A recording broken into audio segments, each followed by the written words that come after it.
Buddhism says everything is anicca, impermanent. Accept this, and suffering ends. Stoicism says, memento mori, remember death.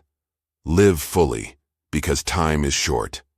Vedanta says, only Brahman is eternal. Time itself is illusion in the ultimate sense. Taoism says, the Tao flows eternally. You are a wave in that flow.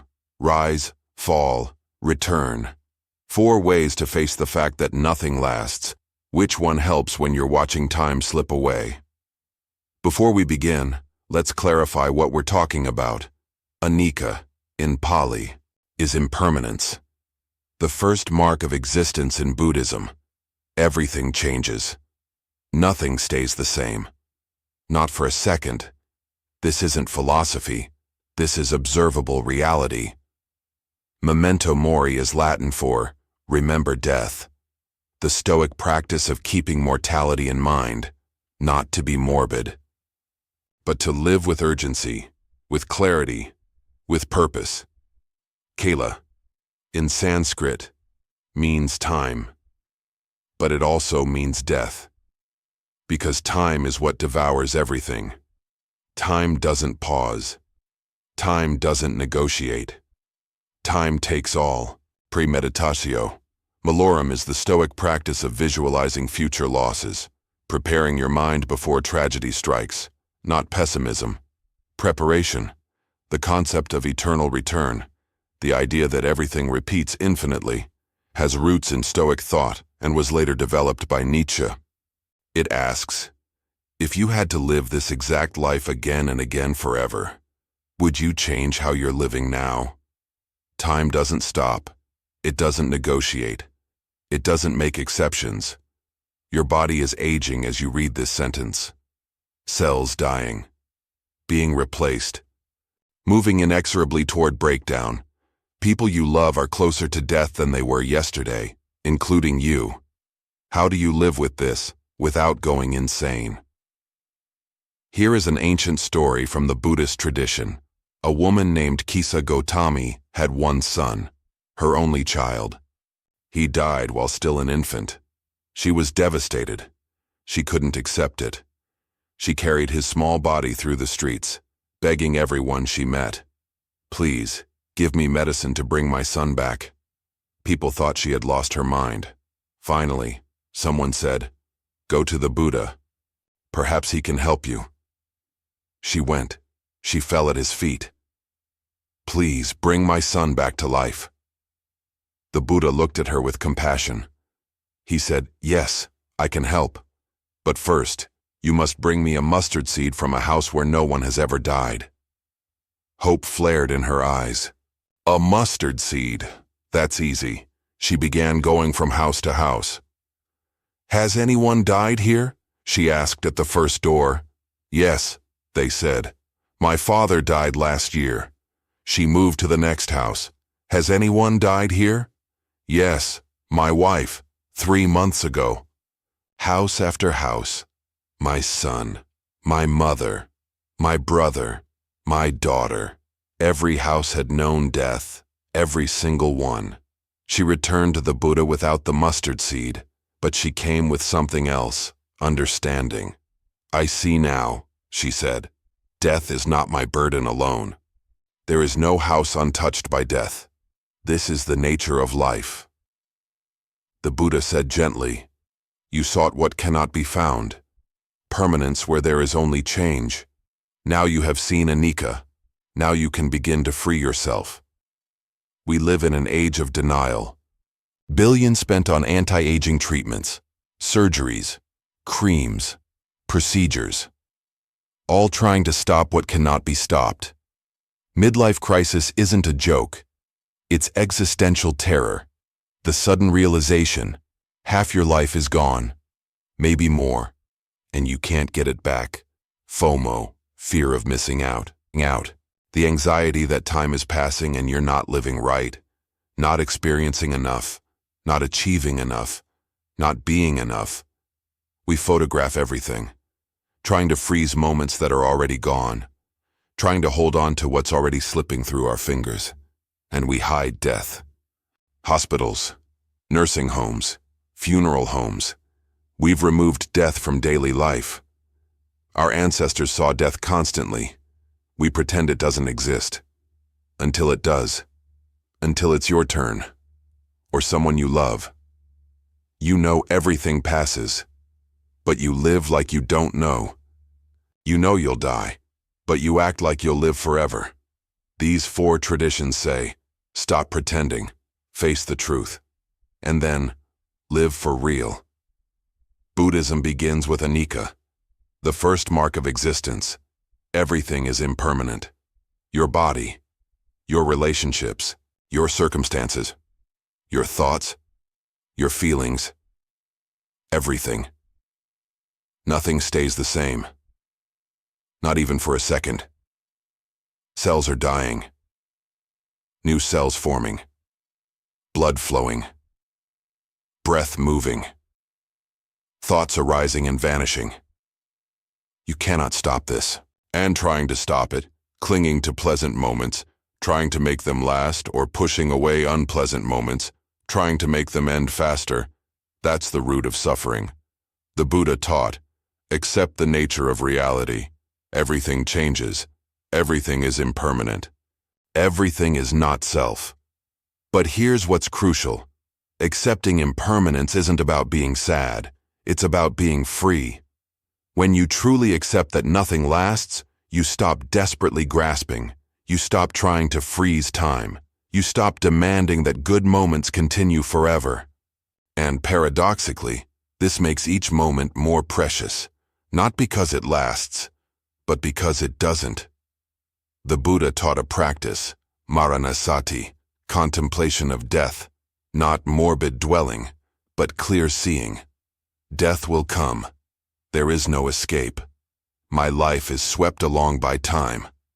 Each breath brings me closer to death. This isn't meant to terrify you. It's meant to wake you up. The Dhammapada teaches, all conditioned things are impermanent. When one sees this with wisdom, one turns away from suffering. All conditioned things are dukkha. When one sees this with wisdom, one turns away from suffering. All things are not self. When one sees this with wisdom, one turns away from suffering. 3 truths: impermanence, unsatisfactoriness, not self. See these clearly, and you begin to let go. You stop clinging to what cannot be held. Think of soap bubbles floating in sunlight, iridescent, beautiful, shimmering. You try to hold one, it pops. They all pop. None last. Buddhism says, enjoy them while they float. Don't suffer when they pop. They were always going to pop. That's their nature. Your life is like that. Beautiful, temporary, already popping. What Buddhism offers: peace through letting go. When you really accept that nothing lasts, you stop fighting reality. Each moment becomes precious because it's fleeting, not in spite of being fleeting. What to watch out for? This can become nihilism. Nothing lasts, so nothing matters. But that's not what the Buddha taught. Everything matters, especially because it doesn't last, and acceptance can be confused with apathy. But accepting impermanence means accepting reality, not accepting injustice or avoidable suffering. Try this practice. Today, choose one good moment. While it's happening, silently acknowledge, this is passing. This is passing right now. Not with sadness, with clarity. See if that recognition intensifies the experience or diminishes it. Often, you'll find it intensifies because you're fully present, fully aware, not taking it for granted. Now, Stoicism enters with a different approach. Stoics say, memento mori, remember death, but not to become depressed, to become alive. Marcus Aurelius, Emperor of Rome, wrote this in his private journal. You could leave life right now. Let that determine what you do and say and think. Not someday. Now. Today could be your last. Does that change how you live? The Stoics practiced premeditatio malorum, premeditation of evils, visualizing the worst things that could happen. Losing your health, losing your wealth, losing people you love, dying. This sounds pessimistic, but it's not. It's preparation. When you've mentally rehearsed loss, it doesn't destroy you when it comes. You've already faced it. You're ready. Seneca wrote, "He who has anticipated the coming of troubles takes away their power when they arrive." But more than preparation, memento mori creates urgency. You have limited time. You don't know how much. Could be decades. Could be days. You don't control that. So how will you use the time you have? Will you waste it on trivialities, on resentments, on cowardice? Or will you live with virtue, with purpose, with courage? Marcus Aurelius wrote, "Think of yourself as dead. You have lived your life. Now take what's left and live it properly." The Stoics taught, everything you have is borrowed. Your body, your possessions, your relationships, even the people you love. You don't own them. They're on loan.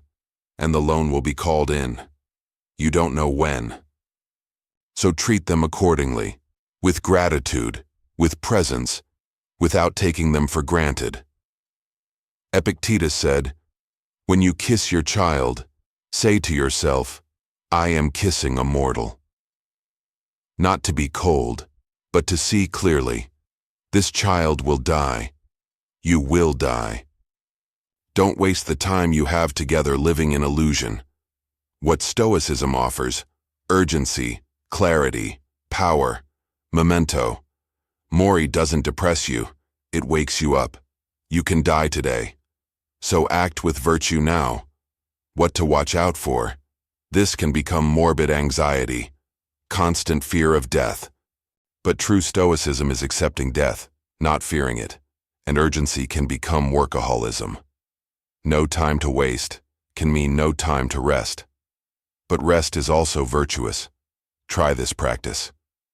Tonight, before you sleep, say to yourself, "I might not wake up tomorrow.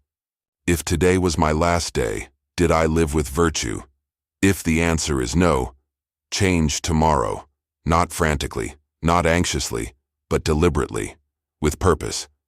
Now Vedanta offers a third perspective. Vedanta says, time operates in Prakriti, the manifest world. Everything in Prakriti changes. Bodies age, relationships end, moments pass. But you, in your true nature as Atman, are beyond time. Akala, timeless, eternal. You are not in time. Time happens in you, like dreams happen in the mind of the dreamer. Time is part of the play of consciousness, but consciousness itself, unchanging. Kala. Time is also called the devourer. Time eats everything. Bodies, civilizations, mountains, stars, everything material. But the Atman cannot be devoured, because it was never born, never created. It simply is. The Bhagavad Gita teaches, the self is never born and never dies. Having come into being once, it never ceases to be. Unborn, eternal, everlasting. This ancient one is not killed when the body is killed. This is radical comfort.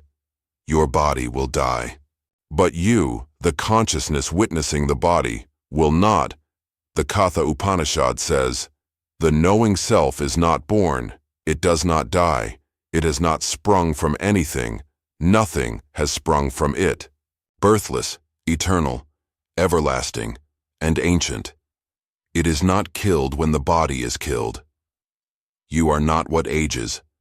You are what witnesses aging, and the witness never ages.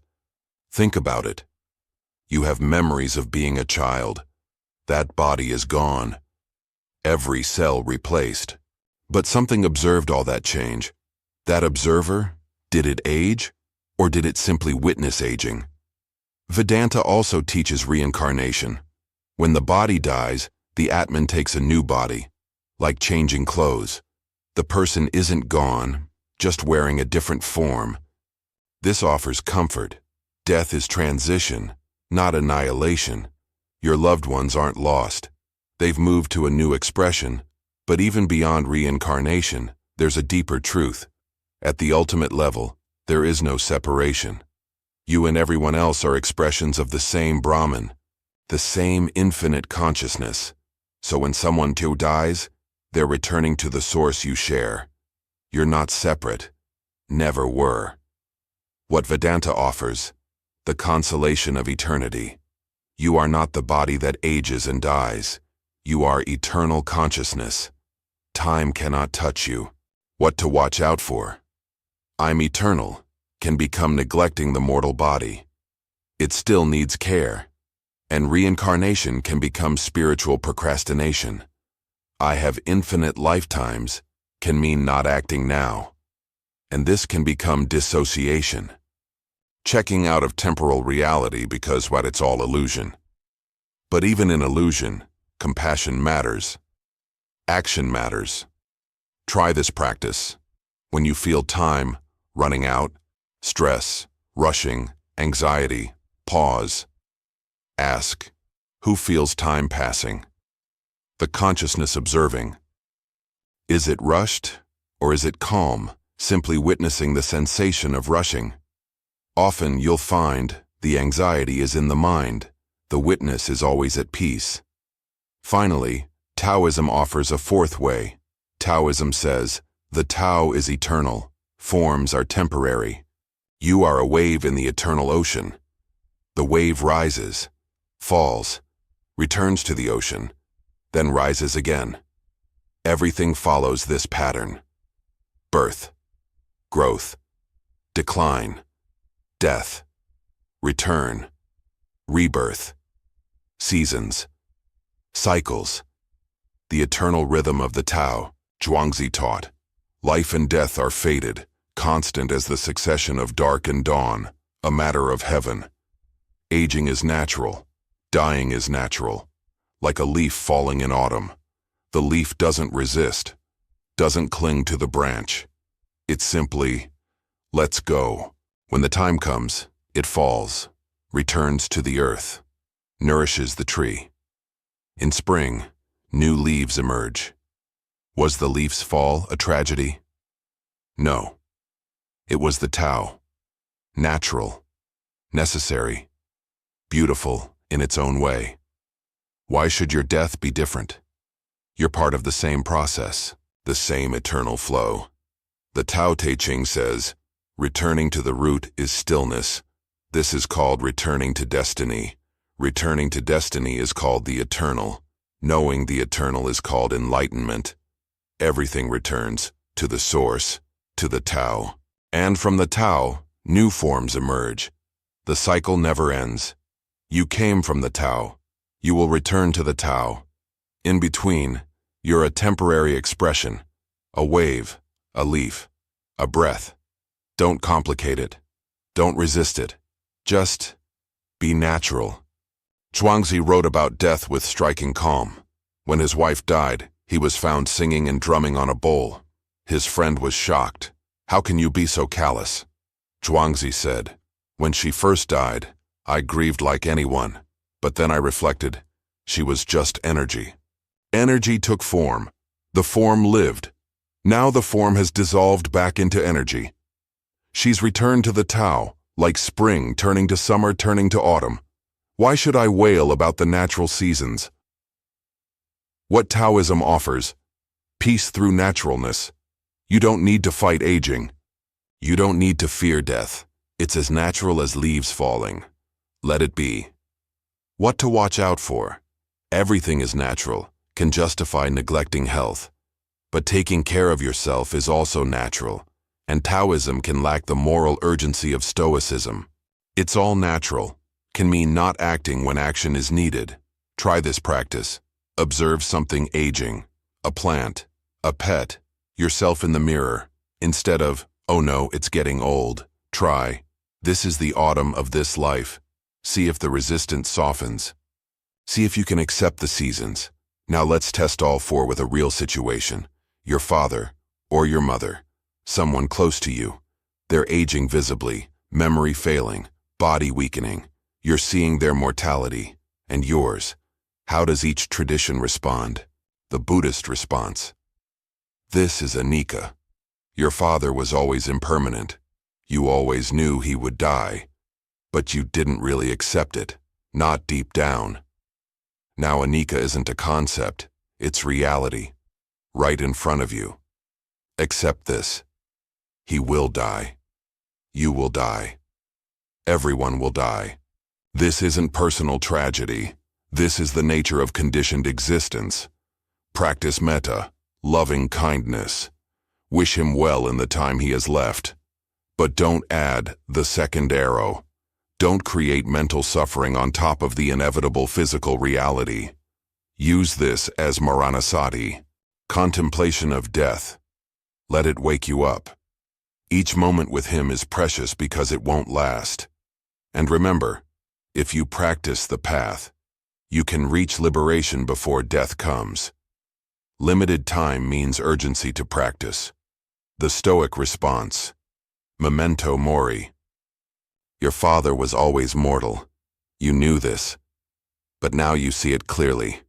Epictetus taught, when you kiss your child, say, I kiss a mortal. Not to be cold, to see clearly. Practice, premeditatio malorum. You should have already visualized this loss. If you haven't, do it now. Imagine the worst, him dying. This isn't morbid, it's mental preparation. Accept what you don't control. His death, the timing, the process. Change what you do control, how you spend time with him now. Your virtue as a son or daughter. Your presence. Your gratitude. Marcus Aurelius lost many loved ones. He wrote, don't waste the remaining time wishing things were different. Use it well.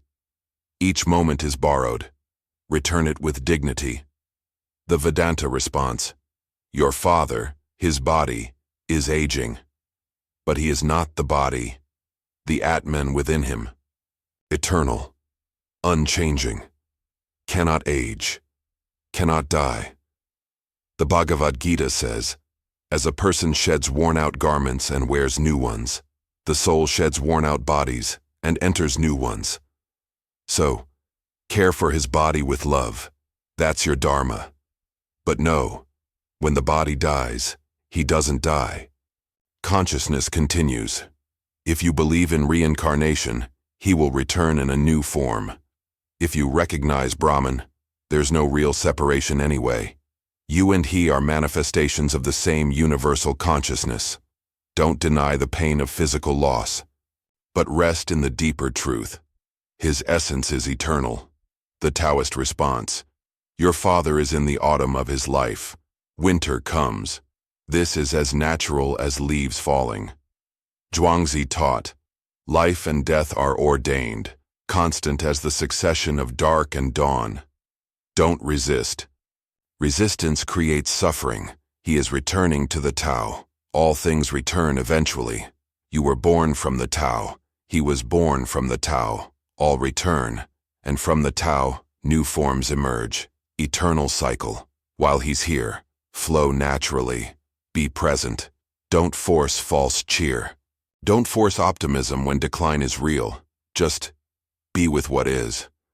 And when he's gone, grief is natural. Like rain in autumn. Let it flow. Don't suppress it, but don't drown in it either. Rain passes. All four traditions acknowledge. Aging is real. Death is inevitable. Time takes everything. But they offer different consolations. Buddhism. Use this awareness to let go. Practice detachment. Everything passes. Don't cling. Stoicism. Use this awareness to act now. Live with virtue today. Tomorrow isn't guaranteed. Vedanta. You are not what dies. The body dies. The Atman is eternal. Rest in that truth. Taoism. This is natural. Like seasons changing. Don't resist what's natural. Flow with it. Which helps you most? That depends on what you need. need urgency to act. Stoicism, need peace with letting go. Buddhism, need consolation of eternity. Vedanta, need acceptance of naturalness. Taoism, you can use insights from all four, but your emotional response when facing real death, that reveals which philosophy you actually live. All four agree. Time is limited. Everything passes. You will die, but they disagree about what to do with that truth. Buddhism says, use it to wake up. Limited time means urgency for liberation. Every moment wasted is a life wasted. Stoicism says, use it to live virtuously. Memento mori doesn't depress you, it frees you. You could die today, so act with virtue now. Vedanta says, see through the illusion. Time devours the body but not you. You are Atman. You always were, always will be. Taoism says, flow with the seasons. Don't resist autumn and winter. They're as natural as spring. You can use insights from all. But when you face death, real death, not abstract death, your gut response reveals your true philosophy. If you died tonight, would you be at peace? Not because everything is perfect, but because you live today with awareness that time is limited. Time is limited, but there's one deadline you know for certain. Death, not abstract death, your death. What happens when you face it directly, when the final moment comes? Next video, the dive will be deep. We will enter the gates of death and mortality by the eyes of Eastern traditions. See you there.